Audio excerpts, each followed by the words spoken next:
or lessons for today. Now, trading with triangles was one of my favorite patterns because it has a clear defined an area where traders can look to get long or get short. I look at a triangle as a pause in market action, either a pause at the end of an uptrend or pause at the end of a downtrend.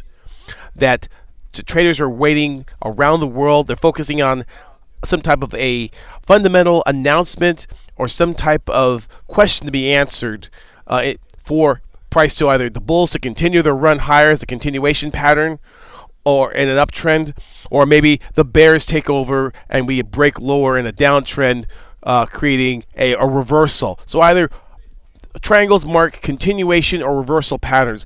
Now, after you finish being with me in this exciting webinar, you're going to be able to recognize these high probability patterns. You're going to be able to identify potential profit targets based on the using special measuring techniques, which I'll show you to determine price targets and how to define your risk when you're involved in these price patterns. Okay, so I'll show you the different types of triangles and how you can play those and incorporate them in your technical analysis. So let's start with a chart. I'm going to let's clear out. I'll forget you a fresh chart, and I'll show you a couple of technical charts, patterns that it just unfolded just recently in real time. A real time example of these triangles. And let me go ahead and clear out our current one. In fact, let's go ahead and create a new chart. Let's show you a fresh Euro chart. I'm going to create a fresh 4-hour Euro chart.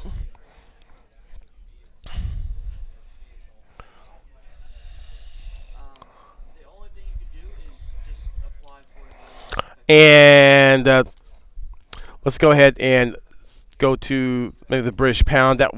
This was one that's showing up because we've got a nice clear area of support here. So here's a 4-hour triangle here where we have an area of support, an area of resistance, 152.78, and we can connect this swing high here from July 16th. Okay, so a triangle is composed of basically two intersecting lines, a rising trend line, which I call a demand line, where we find demand, and then we have a top line, a descending trend line, which connects the highs, and that is our supply line. Where supply and demand intersects, where this rising trend line and this descending trend line intersect, that creates a triangle. Okay, when we have higher highs and higher lows, you know that's the definition of an uptrend.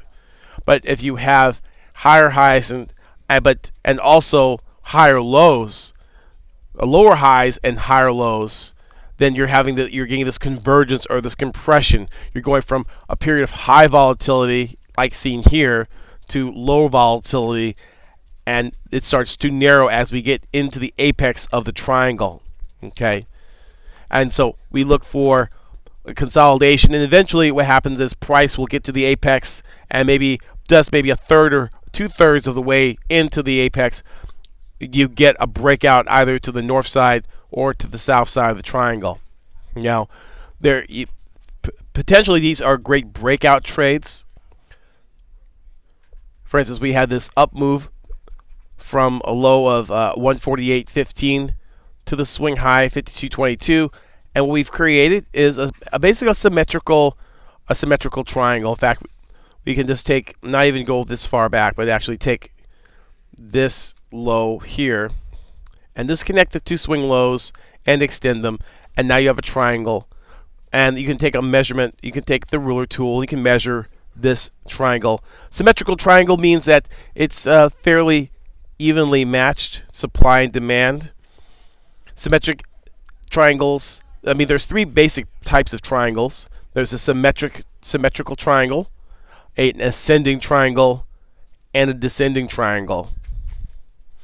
And with this type of triangle, with the symmetrical triangle that we have here in a real life example on the British pound versus the US dollar. You have forces, the bear and bull forces are evenly matched. We have selling and you have buying, and this pressure holds the price in this tight range.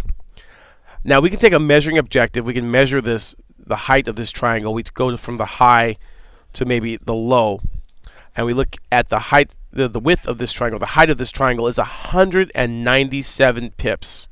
197 pips. So what technical traders do is they can measure the height of that triangle. You can just draw a line from that top to that bottom part of that triangle and connect those lows there. And there you go. You've got this line. Now, with Market Scope, you can press the CTRL button, control button on your keyboard. Go ahead and left-click the line, and you duplicate the line. Now, you're going to do this twice because what we usually see in these triangles is a continuation or reversal depending on the exit direction. And if we exit from the south side of the triangle, from the bottom part of the triangle, we look for that height to be the potential profit target or the measurement objective. So we look for a close below these lows that make up this trend line of the bottom part of this triangle. So say around the 150.43 is the area of support, and we break below that. Then we look for price to move down the height of that triangle. Okay, so that 197 pips. So we can draw a line there, draw a horizontal line, and we get a price target about 1.4866. Okay, and let's go ahead and double check that. We can take our ruler tool, left click that, stretch that out, and that's about 190 or so pips. And that could be a potential. If we saw a breakout to the south side, what we would do is look to enter on a break below this swing low here. And let me just move this down a little bit because our actual break would happen just below these lows. We would look to get short if this broke down south below that triangle, and then we look actually for a target 1.4852, almost near the June or the July 9th lows. That is so this is a potential. If we broke south, that's the direction. That's how far we look for this triangle to go. Okay. Now, however, if we saw a breakout to the top side, this is where we press our control button again, duplicate that line that indicates or measures out the height of the triangle, and then go ahead and attach that to the potential or possible breakout point. Now that point will shift depending on where we get our breakout. We could break out in the next few hours, and if we do, that could be a potential area. This could be the how far this could rise based on the height, the measurement objective of the based on this triangle, this symmetrical triangle. And we can see price maybe move to this 1.5321 area as a potential target area. And we can actually take the ruler tool, measure, and that's about 194 pips as well. So that's what we're looking at and then we would look at entering on a break above this swing high. Okay, and that would be how we would look to trade this, or break below the swing low for our. Okay, now they don't necessarily. Now we could see a breakout. You probably have seen this before, in which the pair becomes very volatile based on some type of a news event that comes out, and we see prices move up through the top of the triangle, maybe hit some stop run. It'll pick some people up. They get up like we call a bull trap, where prices rally up, suck the bulls in, then price turns and U-turns back through the middle of the triangle and then heads lower. Okay, or starts out coming through the bottom of the triangle as a bear trap, trapping bulls and then switching back the other side. So that's why once we get our breakout, our defined confirmed breakout below or above the triangle, we want to place a protective stop maybe toward the middle of the triangle So we would look at taking that symmetrical triangle, bisecting it in half, and saying, hey, you know what? If we do get a breakout, this is my quantifying my risk involved in this trade, and that's what my potential risk on this trade is. My entry to that area, that's about 55 pips. That gives me close to a 4-to-1 risk reward, 4-to-1 reward to risk ratio. So we're risking for every dollar we're risking, we're trying to get 4 out of this particular trade. Okay, so we do have this triangle going on now. Again, these triangles, I was an English teacher for a number of years in my prior life before I became a currency analyst and trading coach. And you always look at punctuation marks in order to find out what the tone or what the sentence is actually telling you.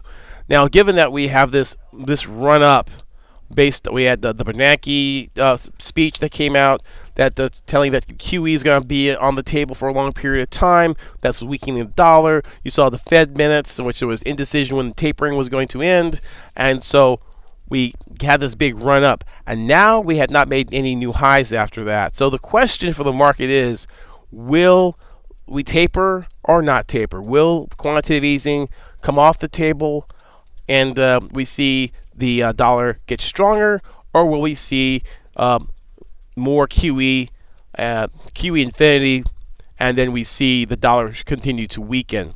That's the question, and we have the Humphrey Hawkins testimony Bernanke is giving on tomorrow, on Wednesday. Okay, where that question will be answered in his testimony. He's going to put out his pre-planned speech. Is going to come out. The transcript of his speech, but the question and answer is going to provide the market with what's inside the head of Ben Bernanke. When that question is answered, we will know the next sentence to this sentence here. We have this question mark. Think of that triangle as a question mark. Okay. And say, well, why are we in a triangle? We had this big run up, and why are we just consolidating? Why are we just moving sideways? How come we're not making new highs? How come we're not making new lows? The bears are saying, how come we can't fade this move? The bulls are saying, why can't we continue this move? Why? Because we want to know what's in the head of Ben Bernanke. We're waiting for this testimony to happen, and when we do, we'll get this resolution. Now, this is a current example that we're looking at. We're probably not going to see a breakout until we get the results of that. But let me show you a question that was answered recently on the Australian dollar.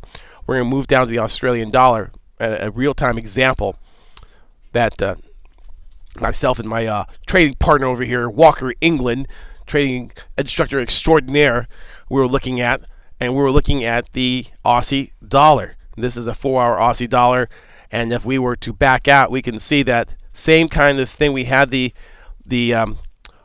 Bernanke bounce where the dollar weakened against the Aussie dollar, and however we came down pretty sharply and actually got out on the wick. Can you see that? I got out there, but then we snapped back up, and so now we had this triangle here, and I guess I'm going to I didn't want to show you what happened next, but you've already seen the results, and you know that the Aussie's up on the day very strongly versus the majors. And the question that needed to be answered was, what was in those Reserve Bank of Australia minutes? Okay, that was what was holding everything up. Whether we're going to get a continuation of our move. We have failure swing. Price failed to make a new low. Bears were turned away. They were counting their honey and their money, and they were counting it too early because we've got the bulls came in with a big stampede, taking prices back up here, back up to this 91 area. Okay, and we were in this triangle formed by this drop. We can take a measuring objective to see how big this triangle was at the time, about 190 pips. Okay, and so basically we're waiting for the RBA. We're waiting for the minutes to come out to find out what happened. It was a question, and then were they going to be dovish? Were they going to be hawkish? Were they looking for inflation pressures? but it was a dovish RBA minutes, but we still got a breakout to the upside, and we broke the triangle. Okay, we could have taken a couple of things here. There is a small triangle within a triangle. Okay, that's a one price target, and then there's this larger one that might take a little bit to fulfill. Okay, and then there's also a larger one still based on this height of this. We can take a trend line down, but let's just do these two here, and then take our price projection, our first one, taking from the breakout point. Okay, and then we take a horizontal line because the really cool thing about MarketScope is when you put that horizontal line in, it puts a price right there, so you know what that line price is. And then we can also take this line here, this bigger triangle, take the same breakout point, just put it on top of maybe a little bit away so you can see the difference, and then also add another horizontal line for a possible breakout point. Okay. Now there's no guarantee it was going to break north. It could have broken south as well. So you would also look for, take the measurement objective for a possible breakout point from the lows here, maybe 90.50, and another possible target there. But we know based on these two candles, we did break to the north side after the RBA minutes, and we kept moving, and we hit that target, we exceeded, and we kept moving.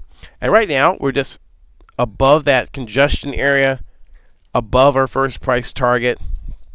We came back down and tested the breakout above this consolidation area, and then we were looking to maybe fulfill this next triangle target at 92.86. So we might not be done yet with this current breakout of this triangle to the upside.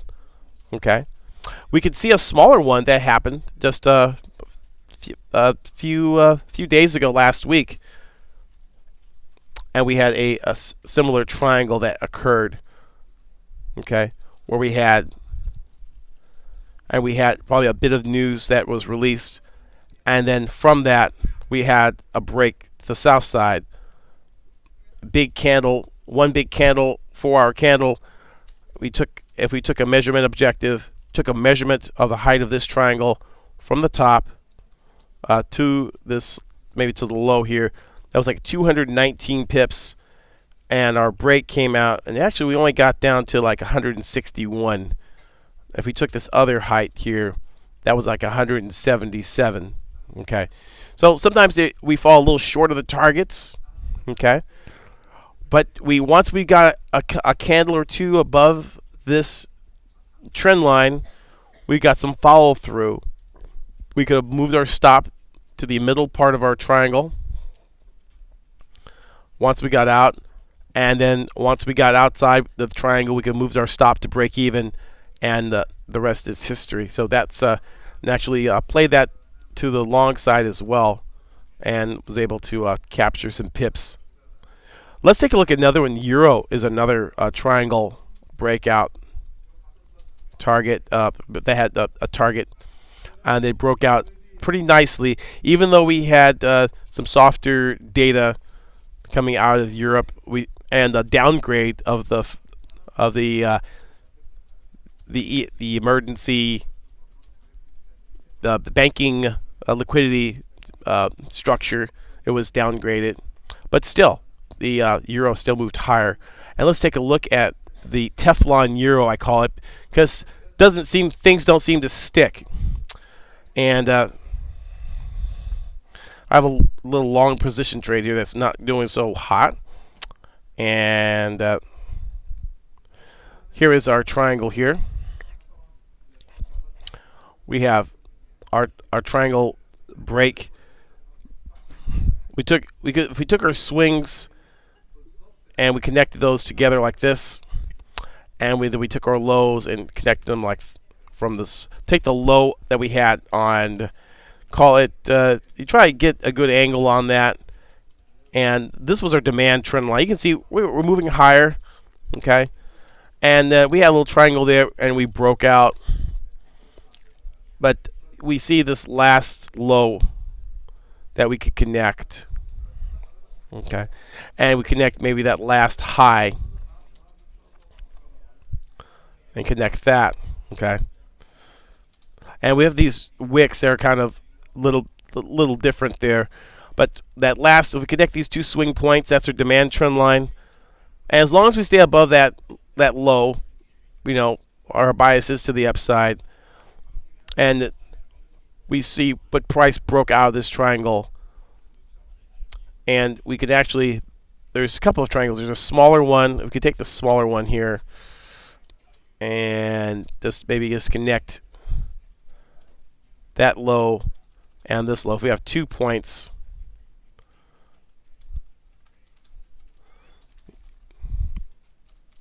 right there. Okay.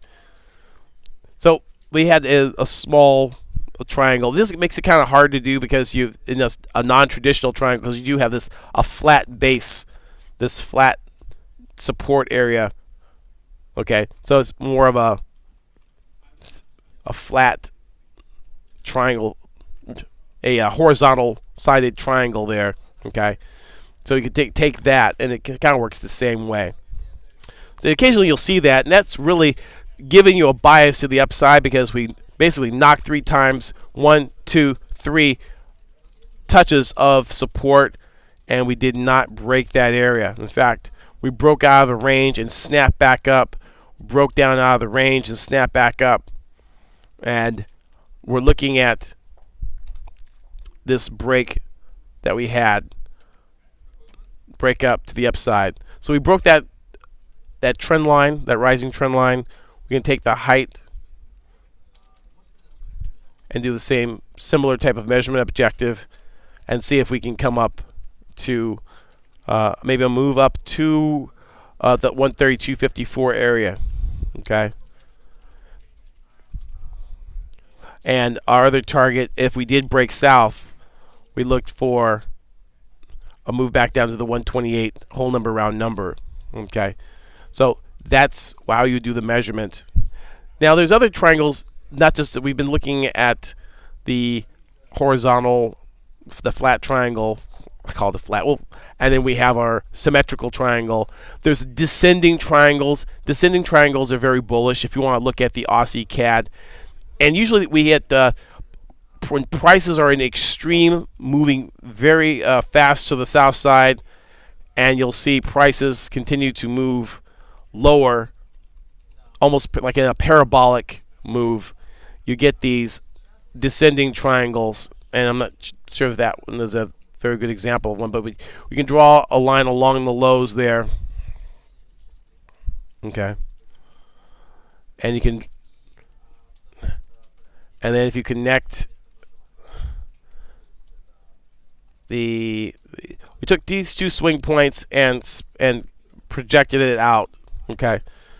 And so we have we call a descending triangle, and usually those break up to the upside after a big decline. Okay. And if you were to scrunch them together, that's where prices, the apex is pointing down. Okay. And prices are accelerating. And usually you have some type of divergence on your oscillator, a divergence on MACD. And let me go ahead and show you a divergence if there is one. Let's go ahead and add an indicator. Let's add your divergence, MACD, moving average convergence, a divergence that was expertly covered by Walker in his last webinar. And you can see that divergence on those descending triangles and ascending triangles. There you go. You have lower lows in price, higher lows in the indicator, and then a break, a confirmation with a break. And so you'll find these descending triangles at the ends of trends or the beginnings of trend reversals. Okay. And then also let's look at another one. Let's look at the Euro Aussie, which was skyrocketing to the upside, and now we're doing a little bit of a pullback, but probably a little one that have steeper one, maybe pound Kiwi. Okay. You did have a triangle if you took this height there and then you drew a triangle across there like that. There is your your ascending triangle, and look at that divergence on that triangle. On that, this is an ascending triangle where the apex is pointing up, rising up. If you connect the lines together, they're rising. You have a rising trend line and a rising higher highs and higher lows, and you connect those together, and then you get a break below as your potential, as an indication that it's almost like an airplane that flies too high, and then it has like get that stall warning. It stalls, and then price starts. And the engines give out from lack of oxygen, and they fall. Well, this thing of this airplane is going higher and higher and higher.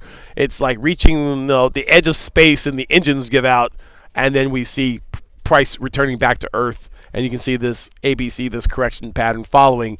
We have divergence, ascending triangle, and a break. So sometimes when we see those ascending triangles, they can be warnings, clues to tell us that we should tighten our stops or take some profit off the table. Okay, so we see ascending triangles, descending triangles, and let's take a look at another. So again, we have the swing highs making. We have a high, a lower high in price, but we have higher lows, and when they meet together, we get that breakout.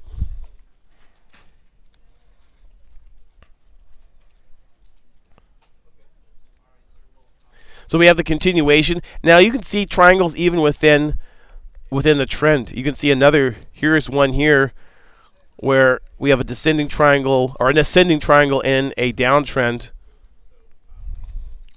where price rallied up sharply, and you connect that, and those are great opportunities to get into short trades where price rallies up. We have higher highs and higher lows, and if in a downtrend, and then we get our one break below the support or below the demand trend line, and then we have a cascading move to the downside. So if you have any questions, go ahead. Han, good morning. And you can hear just fine. Ryan, thank you. And Han, code base is an indicator that draws triangles and wedges. That's great to know. Thank you for telling me. And Tony from Thailand, who was once Tony from the UK. How are you doing? What's the weather like in Thailand, Tony? And hi, it's better to enter on the breakout of the high lower wait for a retest of let me get your question. A great question. It says, hi, is it better to enter on the breakout of a high low or wait for retest of the breakout point to avoid being faked out at the risk of a missed opportunity, the runaway breakout trade? And that's a good question. That's like the age-old, question of whether to play the breakout or wait for the retest. And if you go down to a 30-minute chart, let's look at this triangle, for instance. Did we have an opportunity? Sometimes you get the opportunity. Sometimes the action is so feverish that if you wait for a breakout or a return to the scene of the crime, which I call, you didn't really get it. Now here's our break here of that. Now I've moved down to a 30-minute chart. We got that full body candle. We did get a little bit of a retrace, and you had to be pretty nimble to get into that, and then price is cascaded down. Okay, and we did have our indicators pointing down below the zero line, and so we didn't have. But I also have been in breakouts where they have broken out and then come back and retested, and even got back into the triangle and messed around for a bit. Okay, so it really depends. If I do see a breakout and it returns back to the line, and it returns too deeply, maybe I'll cut it and then try re-entering again. I know because being a more aggressive trader, I take every single one of them and then just put a stop there, because the one that you decide to be hesitant on is the one that maybe will run for 100, 200 pips and you miss it. So that's what you've got to look at, your own risk profile. If you have an aggressive trading nature, or you're a little less conservative, and you feel you have a comfort level with that, you can definitely do what you're comfortable with. If you are someone who is a more conservative trader, you wait for the retest, you're very methodical. There's nothing wrong with that. That's a great way to trade, and that's your personality structure. So waiting for the retest, you're okay with missing out on the big move or a move, because you can say, hey, you know what? There's always another one coming that will fit my profile exactly. I'm not going to take everything that I see. And that is a very good method, a good way of approaching the market as well. So either way, whether you are an aggressive trader or a conservative trader, there's no wrong or right. There are many ways up the mountain, and so you have to do what's comfortable for you.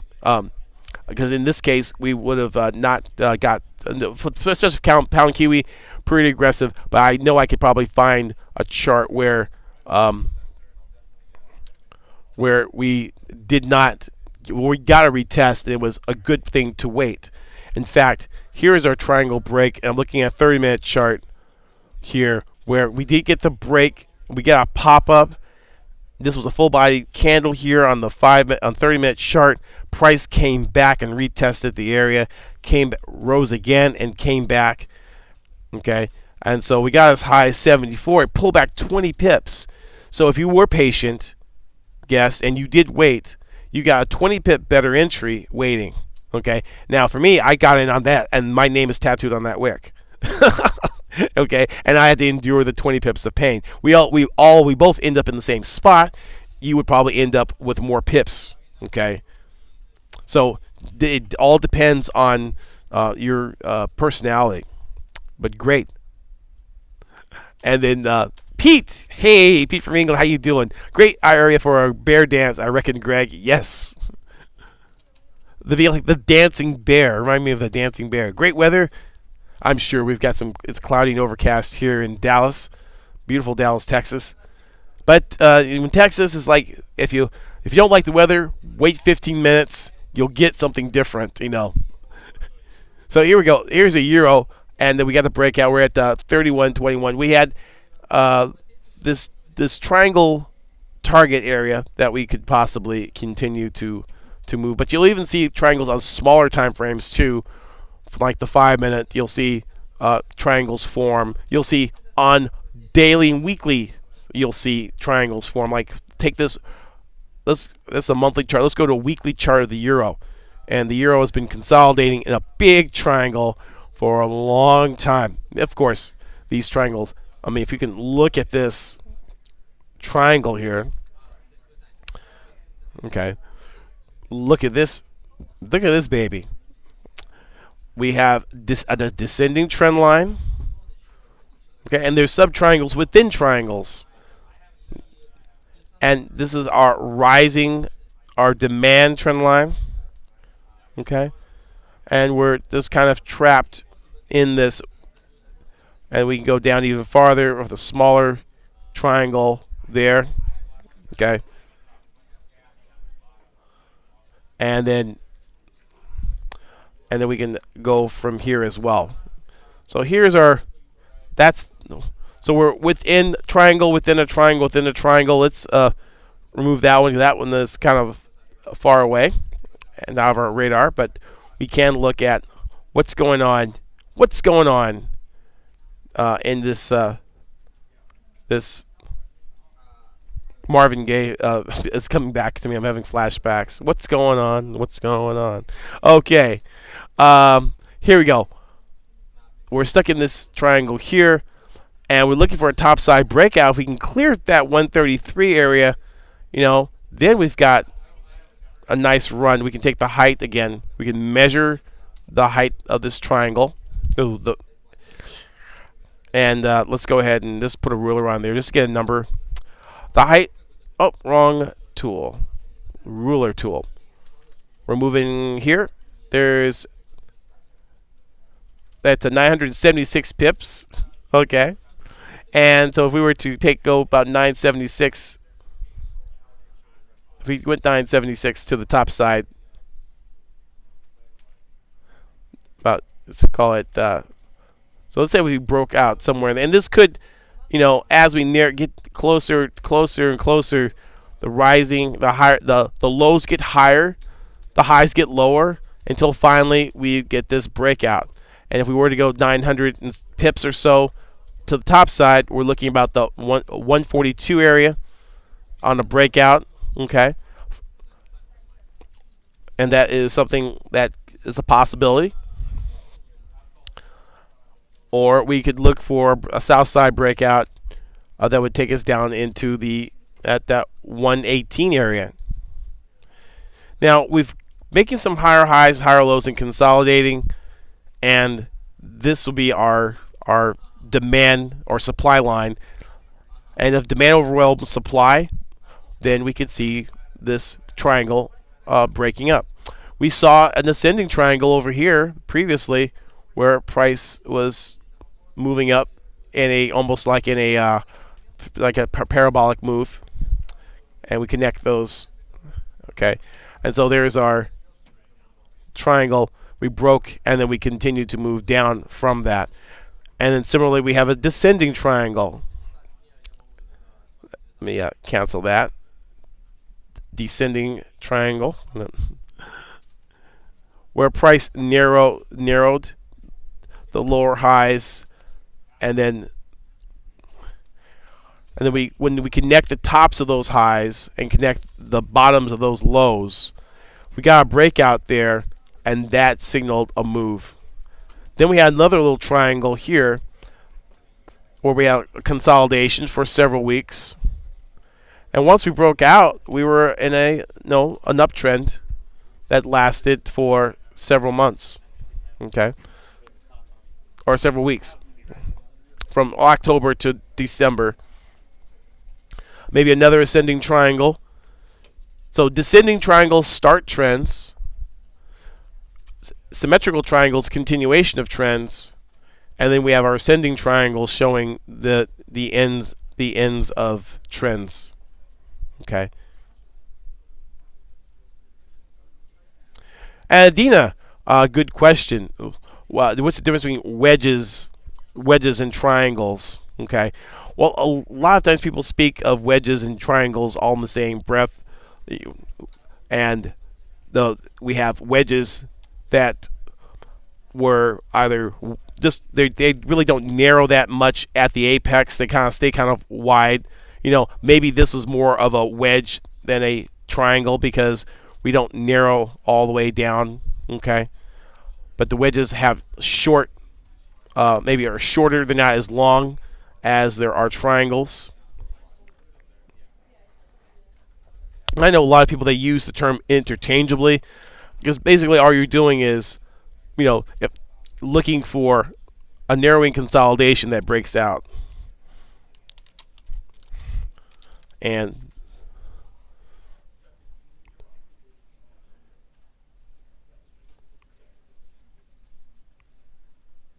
then there's also pennants, which are smaller. Like this may be considered a pennant because it doesn't have as many candles within it. Okay, like we have a pennant like a small flag. Like this may be, though it looks like a triangle, it may be considered a pennant because it's smaller. Okay. And then we had this pennant in an uptrend. Usually, a pennant and uptrends break out into continuation patterns. But in this case, this pennant was a reversal pattern. Okay, so we actually saw a pennant here. There was a pennant here. There was a continuation. So there are actually smaller ones as well.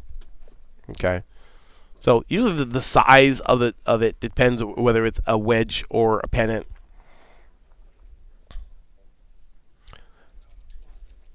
And what you'll see in stocks and things, you'll see volume, or sometimes you can see in our MACD indicator, you'll see the crossovers happen just ahead of the breakout of a triangle. Here's a cross in MACD, and then we have our break. And so you'll see because you're changing hands. You're going from bears and bulls being in a kind of a homeostasis.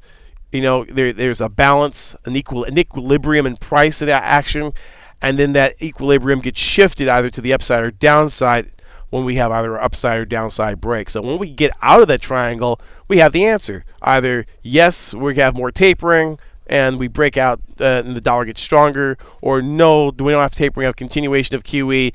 The market is free to move about the cabin because the turbulence is over. The indecision is over, and now prices can move up. Okay. So that brings me to our end. I know we got a slightly abbreviated webinar, but I want to go ahead and hopefully you understand how to find triangles, how to find profit, and how to minimize and clearly define your risk when using these patterns. Okay, because then you know exactly where the barroom fight's going to be, where the party is going to be. The triangle shows you where the party is going to be, and you want to be able to be on the right side of that party. So with that, I'm going to go ahead and end the webinar. I want to thank you for joining me, and we'll see you tomorrow.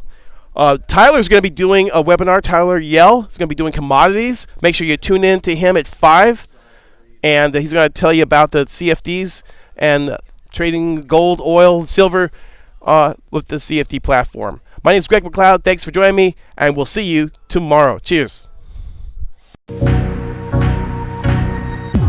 If you felt a spark here and want to see how these principles can be used in your own trading, go to www.elitetradersuniversity.com/apply to book a free session with our team. We have helped hundreds of people remove the frustration and obstacles in trading to become consistent, highly profitable traders. These are proven principles that just work. Happy pipping!